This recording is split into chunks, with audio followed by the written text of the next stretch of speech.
Thanks very much. Quite the night here in Miami as Heat legend Dwayne Wade plays his final game. Maria, obviously an unbelievable send-off, not only from the fans, but he got quite the unbelievable send-off from other people as well. Why don't you tell us a little bit about that? Yes, he did.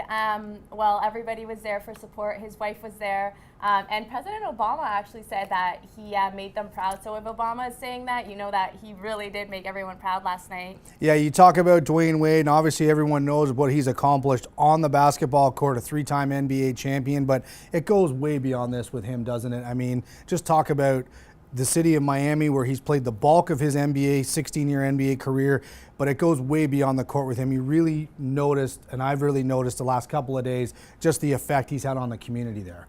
No, for sure. And he's done a lot of work off the field, like Scott just said. And he does credit all of this for his upbringing in Chicago and in the South Side. It is a little bit of a tough neighborhood, so that's where he says he got all of that.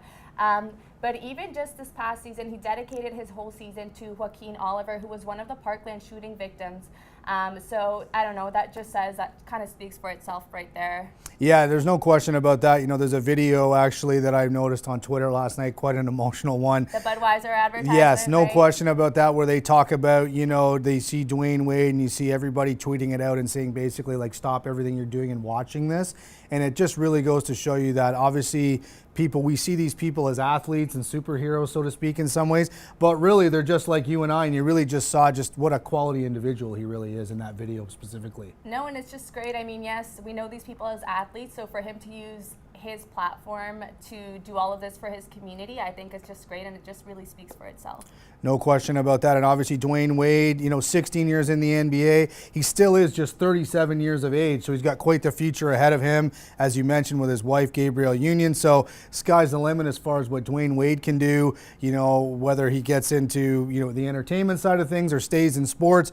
But I talked about it before, three-time NBA champion, spent most of his career with Miami, had a cup of coffee with the Chicago Bulls and Cleveland Cavaliers, but obviously for him, he's probably got to be, he's a surefire Hall of Famer in the career he's had.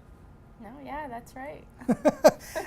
So obviously Dwayne Wade, again, plays his final game here in Miami, and then he finishes up tonight, does he not? Yes, they're actually facing the Brooklyn Nets tonight, so that will be his final game of his whole career. So I'm sure he's looking forward to that, and then probably getting some rest after that. Yeah, no doubt. And I'm sure he'll get another fantastic send-off, even though this one's on the road in Brooklyn. The fans throughout arenas across the NBA have really been responsive to Dwayne Wade and everything that he has done, not just on the court, but off it as well. That'll do it for us. For Maria, I'm Scott. Back to you.